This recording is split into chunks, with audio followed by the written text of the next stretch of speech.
به منظور جلوگیری از شدت تنفر میان ادیان و دشمنی میان مسلمین و غیر مسلمین و یا دول اسلامی و غیر اسلامی، مراجع با صلاحیت مراکز دینی در تمام ادیان و مراجع با صلاحیت علمی و مؤسسات ثقافتی در جهان اسلام و غیر اسلام روش هم آهنگی، گفتگو و محاوره میان ادیان را مخصوصاً در ساحه عقیده و اخلاق و امور سیاسی و اجتماعی از زاویه آشتی و صلح میان پیروان ادیان مختلف و از نگاه آزادی عقاید و ادیان اتخاذ نمایند و مبادی مشترک میان ادیان و منافع مشترک میان دولتها را در چوکات احترام متبادل و عدم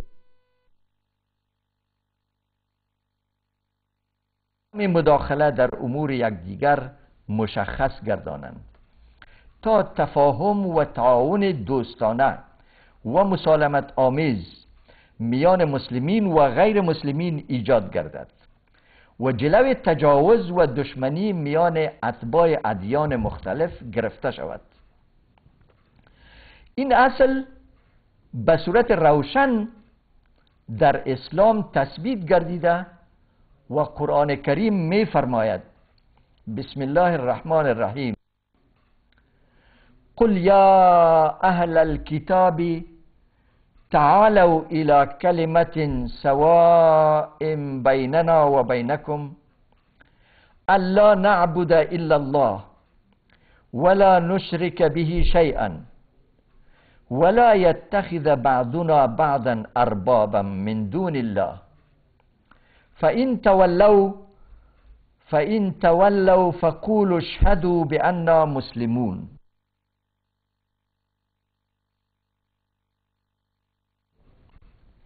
این آیه 64 در سوره آل عمران است.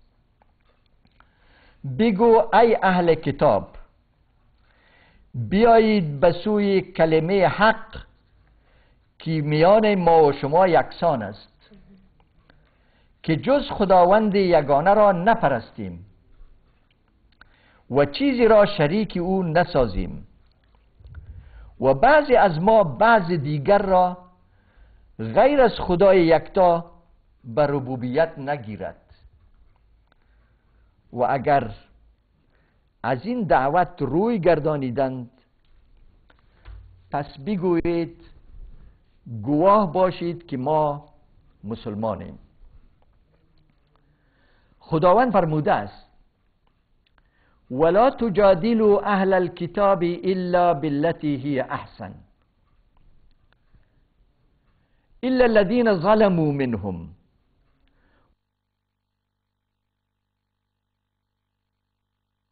وقولوا آمنا بالذي انزل الينا وانزل اليكم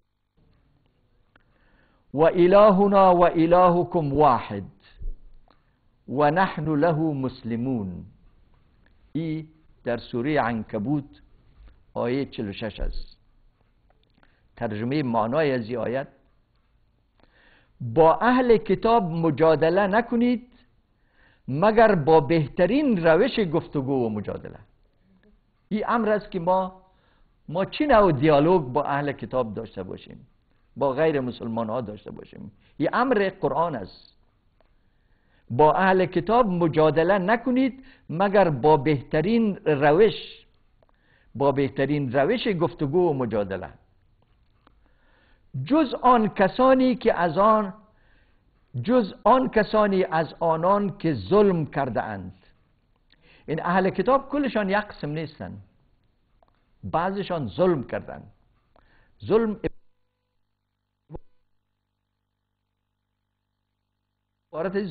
اول به خود کردن، چرا از لحاظ تکبر و عناد و استعلا و ای که خود بلندتر میبینن، حاضر به مجادله و گفتگو به روش احسن نمیشن.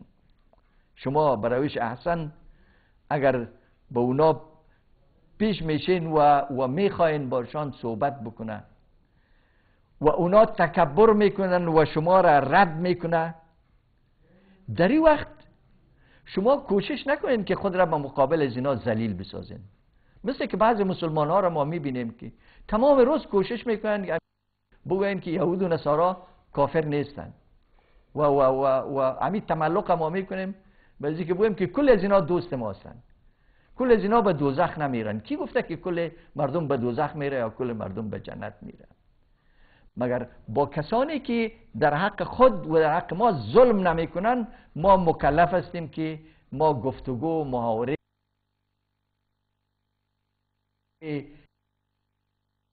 با روش نیکو داشته باشیم. اما کسانی که به ما ظلم میکنن ما مکلف هستیم که ظلم قبول نکنیم، یعنی ظلم رد کنیم. و کسانی که ظلم میکنن گفته الا الذين ظلموا منهم، از جمله از اینا. این معنیش است که کل از اینا ظالم نیستن، در بین از اینا کسانی منصف هستن، کسانی هستن که ما میتونیم و بسیار خوبی همراه از اینا ما محاوره و دیالوگ داشته باشیم. مگر کسانی که از جمله از اینا ظلم میکنن و قولو، بر از اینا شما بگوین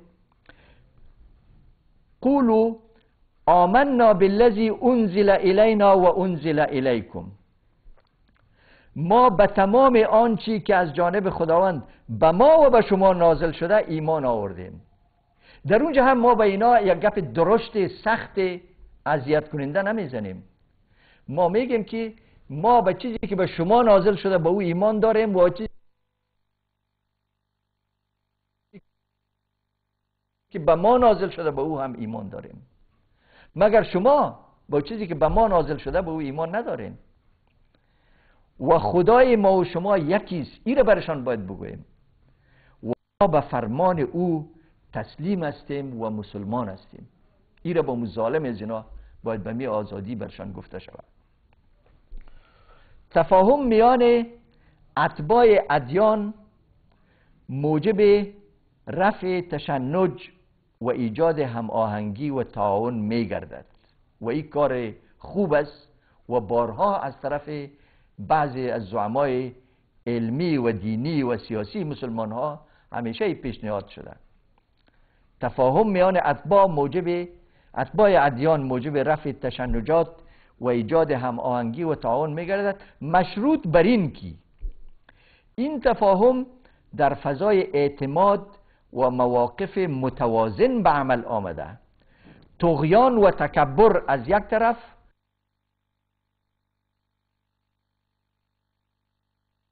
و ضعف و ناتوانی از جانب دیگر مطرح نباشد.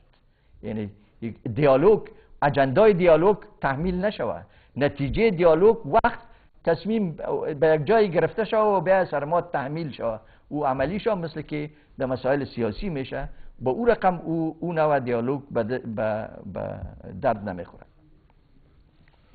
بعد از این مسئله روابط ادیان که البته این یک مسئله عمومی تر بود، ما ایره در مساحه منطقوی اینا برای که فرق میکنه در هر جای دنیا و آوردم.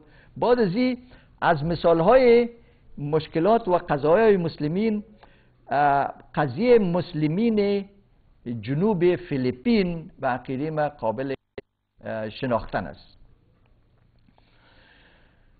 در میان آبهای اقیانوس آرام از دورترین نقاط شرق آسیا و از جزایر اندونزی تا جزایر ژاپن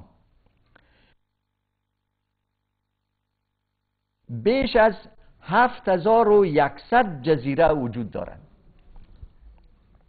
و مجموعه این جزایر به نام دوشیزه یا در مالیزیا یاد می شوند.